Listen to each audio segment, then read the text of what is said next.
I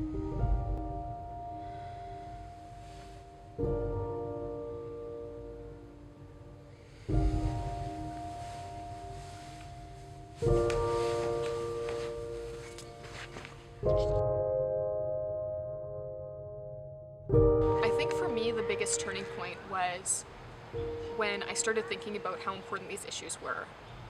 Around the time I was graduating from high school, I saw the movie Titanic for the first time, and it seems like a kind of funny thing to make you have an epiphany and a catalyst for your whole life to change, but I was just really disappointed with the way at the end of the movie a lot of the people just sat and watched while other people were suffering, and I realized I didn't want to be the kind of person to stand by and let those problems take place without trying to do something to make a difference. So I was raised vegetarian. I've always been vegetarian my whole life. My mom just brought me up that way.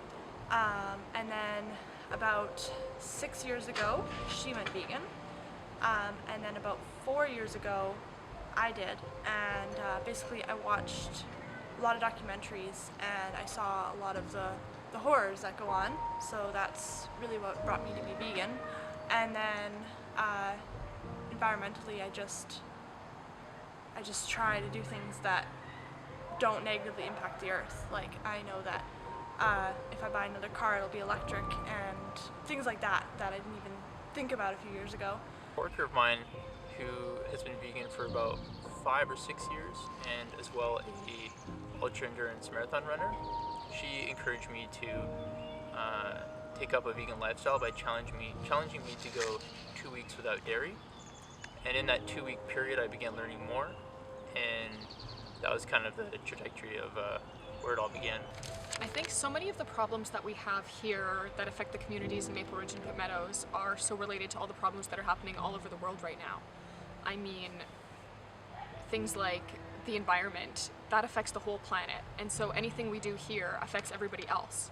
So I think it's really important that we take the time to do the little things that we know we can do to make a difference, like recycling and taking shorter showers, and all these little things, they really add up. I don't eat any beef, dairy, chicken, any processed foods that have whey protein solids in them or gelatin in them. These little things that people don't know that are made out of animal products, I completely don't eat those. Yesterday I was in Subway because they have vegan options, right? And I was watching everybody in front of me getting their cheese and getting their things and just watching, and they get, the plastic bags, and just watching it negatively impact everything around us and hurting our environment. And I don't know, I just watch everyone around me, and I just try to convince people to do better. And, I don't know, recycle and all that kind of stuff. I just realized that we live in a rainforest, and this is how we're treating it. At the same time that I was realizing the animal cruelty effects, I began realizing the environmental effects of, in fact, producing and selling animal products. And I began to learn as well that it just takes an enormous amount more land resources to produce animals, and it's simply not environmentally friendly. All the animals that are killed every year and all the food that we produce to feed those animals is way more food than the food we're producing for people, and we're cutting down the rainforest. After I woke up and decided to start trying to make a difference about all of these things that bothered me about the world, one of the first things I did was to stop buying clothes made in sweatshops. I became really conscious of where all the things I was buying were coming from. And there's a lot of easy things you can do that save you a lot of money too at the same time, so it really benefits everyone. You can buy things secondhand and used and get them from other people, or look into ethical companies and new businesses that are starting that care about these issues and are making a difference. Because I mean, if something affects a kid in a third world country, it's also affecting the people here.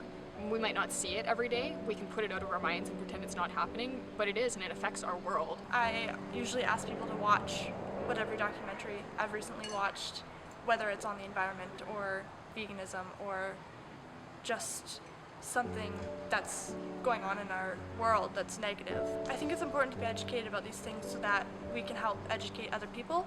I think it's important for when our generation has kids so that they can possibly be brought up, hopefully even more mindful and better than we were. I've been producing blogs once a week since March of 2016.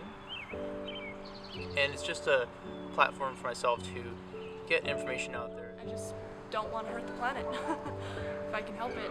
So last summer I started having a couple potlucks and community events in my local area. And this year I plan on doing the same thing as the weather gets better in summertime. And it's just a great way to bring together like-minded vegan people, and we can commune together. And that's how the real change starts. Because one person doing one thing in isolation isn't going to make a difference. It's not going to matter. But when that change starts to spread, and when you get a lot of people working together, thinking about the same objective and working towards the same things, that's when you can change the world. Just get inspired and, try not to lose sight of why I'm doing this. I think that personal change is about not waiting for someone else to try and solve the problems, and about taking the power into your own hands and doing what you can do to make a difference. I mean, you're not going to be able to solve all the problems, and who knows if it really even makes a difference, but at the end of the day, you can say that you tried and you made an effort, and I think sometimes that's the best